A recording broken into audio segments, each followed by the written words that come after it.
Hello out there, everyone. I'm coming to you from the FWC TAG meeting in Tampa, and we have an all-star panel with us today. You'll notice a little bit bigger group than we have a lot of times. We have, well, since you're panning that way, our wonderful cameraman, Eric Russell. He's an amazing artistic cinematographer that does this work as he shakes his head at me. But I'll just go down the row here real quick. We have Joe Hiduke, who is one of our USARK Florida representatives on the tag. And then very special guest, Marshall Meyers, who's a longtime pet industry advocate. Is that introducing you correctly? That's fine. And he gave us an amazing presentation today on risk assessment, and there were some.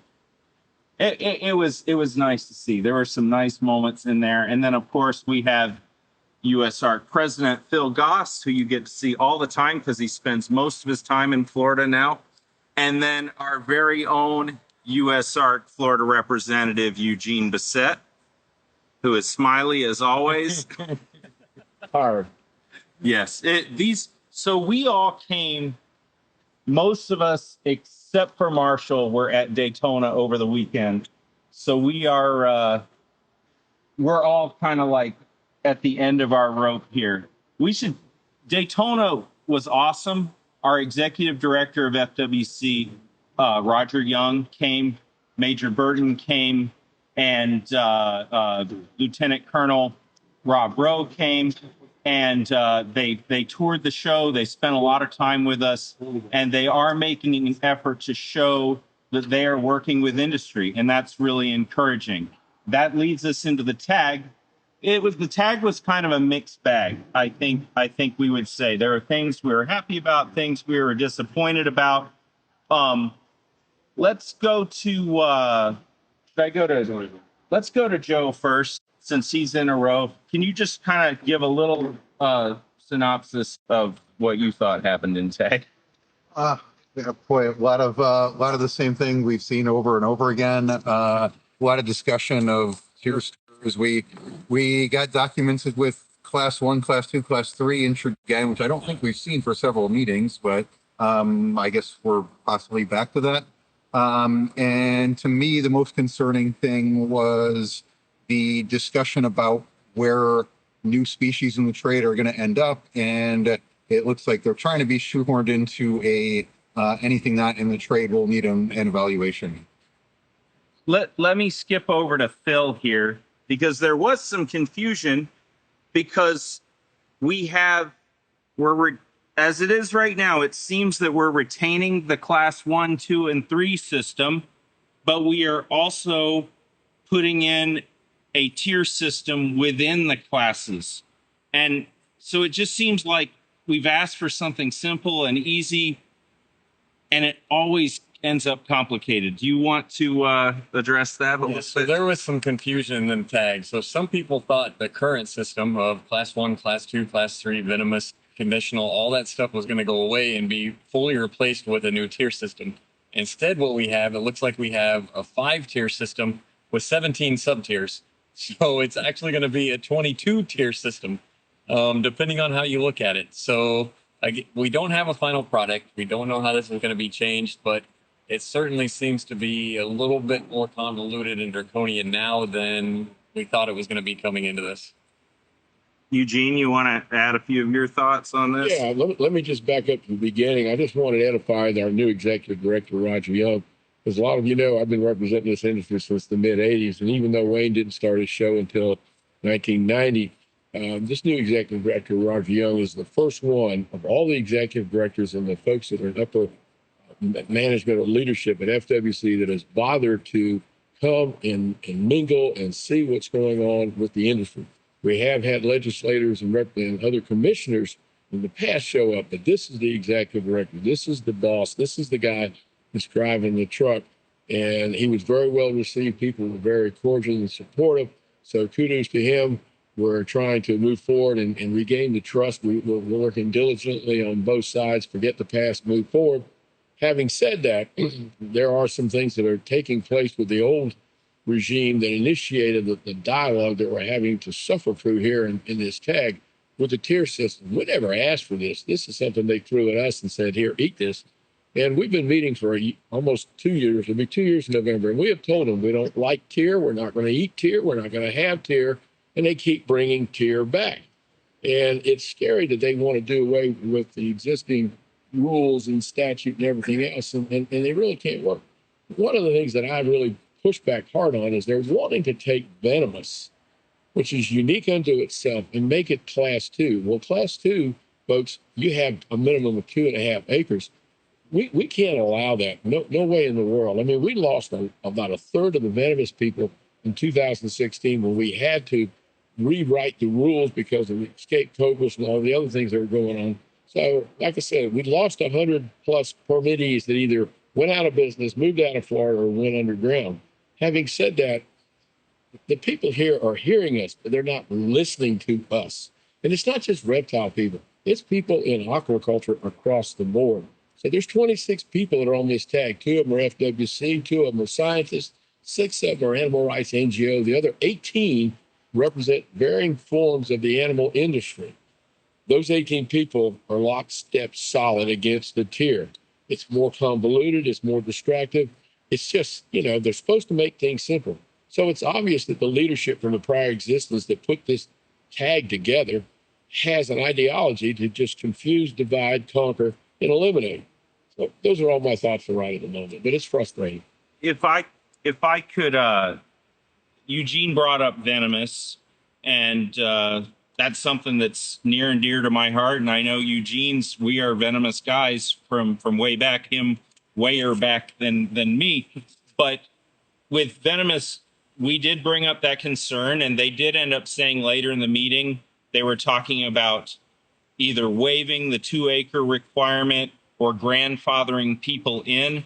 Either way, we would find just grandfathering and then have new onerous requirements for new venomous permit holders to be unacceptable. Our private venomous keepers help support our venom lab, our venom industry, which aids in the production of antivenom, which saves lives. So this is not about pet keepers. This is actually about saving lives. And we've made that very clear over and over. It's an animal product that is agriculture. So we're very serious about protecting our venomous keepers. I'd like to go to Marshall. Now, Marshall gave a presentation today on risk assessment. And if you haven't met this guy or heard of him, Marshall Meyers is he is a star of our whole field industry from way back. And Marshall, would you kind of summarize what you talked about today? Very briefly, what I really focused on was conducting risk screening as a mechanism for trying to identify which species are high risk, uncertain risk, or no risk. And it's a process that was developed by the Fish and Wildlife Service. It can be applied at the state level easily. There are very detailed standard operating procedures that we created for this process. And one of the things I found rather interesting today, sitting in the audience, no one in the audience was provided copies of the documents that were being discussed at the table. So we were basically sitting there hearing a lot of words going back and forth. It was a little bit overwhelming and confusing. The tier system, having been involved with Florida for some 20 odd years or more on this, I was sort of shocked to see this new tier system. I've never seen anything so unworkable as this. And you've seen a lot of attempts at this kind of regulation before, Marshall. Would you like to describe a little bit about what you saw in Michigan? And I know Phil had some experience with this too. In Michigan, when a bill was introduced to create a whitelist, meaning a list that you can only deal in those species that have been cleared and on a whitelist. We met with the senator who put the bill in. We met with their Department of Natural Resources. Their own inspectors told us there's no way we can enforce a whitelist. We have enough trouble with a small blacklist. We produced data of over 14,000 freshwater fish species that were in the trade between the hobby and also industry in Michigan. The senator, we met with him.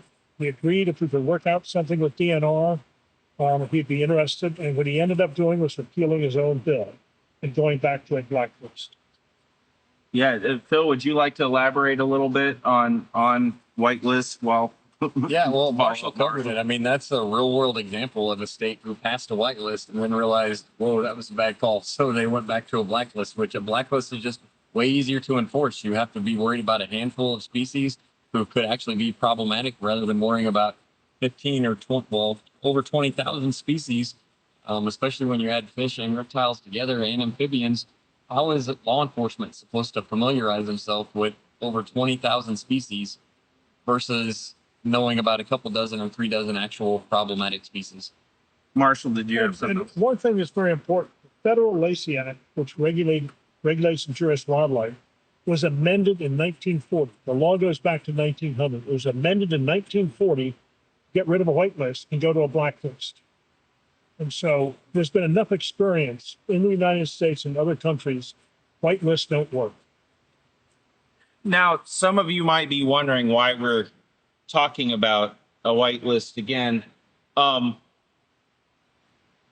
Well, unfortunately, some of the stuff that we saw in the last couple of days kind of looked like a whitelist again.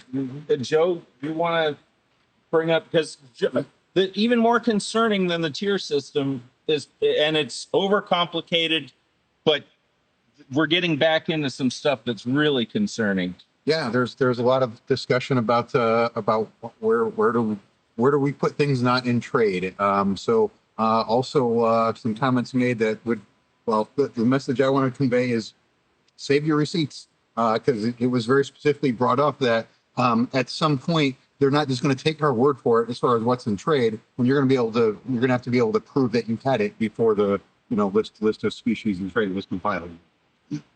There were a few little things that were kind of red flags. I'm not sure that we're totally sure. We want to talk about the cricket thing at all? Okay, we don't. There are some concerning things about what may or may not require an import permit that we're going to clear up. We do have 2 agencies that regulate animals in Florida, and it's FDAX and FWC. And we kind of have to deal with them both in certain things. And we're very happy. We should add Portia Sapp, the head of Division of Aquaculture for FDAX, was added to the tag. So you've heard from our recaps, people say over and over, why isn't FDAX at the table? And the truth is that originally FDAX wanted to be at the table and people wanted them to have them at the table. And they requested to be at the table and they were not allowed by FWC. But we are in a new regime here at FWC. We have a new executive director, and that's an example of tangible change that's happening is our agriculture people are being allowed. And we had Portia was at the table, and we had a presentation by FDAX at the meeting today. We just had another guest pull up. So I'm going to go over here to Marcus Cantos of the Turtle Source. As a member of the public observing here, Mark, what are your reactions to the meeting? For everybody who couldn't make it, Joe, Eugene, and Phil really represented you guys the last 2 days. Really, I couldn't have said a word better than what everybody said. It was all killer, no filler. It was the truth and it was factual. Marshall gave an amazing presentation about how the feds do it. So what we're all talking about is species evaluation and species screening. And of course, whatever animals are already in trade need to stay in trade. Now, again, as you heard Phil talk about, it just keeps getting more and more convoluted. But FDAX gave a great presentation on how they screen invertebrates. Marshall gave the top of the line presentation on how the feds do it, which is infinitely simpler and easier. And I really hope that FWC will do their homework, since they're giving out homework assignments, and go back to the drawing board and see that there are much simpler ways, much easier ways to do it that are hobbyist friendly, industry friendly, environmentally friendly, and workable, which is, I think, Phil, you said, a lot of these things are just not, the public's never going to be able to follow, neither will industry. But it was a great meeting to be at in that perspective. But going forward, we're all sitting there wondering, well, where's the real change? Yeah, so we're several of us have been on the road for days or weeks, it seems like. So we're going to get out of here, but I'm going to let Eugene go ahead and take us home here. And Eugene's got a long drive home in just a few minutes. So Eugene, why don't you just wrap us up and give us some words, some going away words here. Oh, wow. I've been talking so doggone much. I just want to say to everybody, I want y'all to be encouraged. There is a new regime. Well, there is new leadership. And these people have to prove themselves, but we have to help them look good. We've got to help them to, move the ball, so to speak. They're listening, they're watching. There's no promises. This is the best opportunity, the best shot that we've had in the last 5 or 6 years. We need to forget all the mistakes. We just need to forgive and forget and move on. And for some folks out there, that might be a pill that you just can't swallow.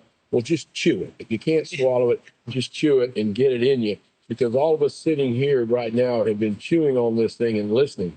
We are not going to quit letting them know that this tier system has got to go.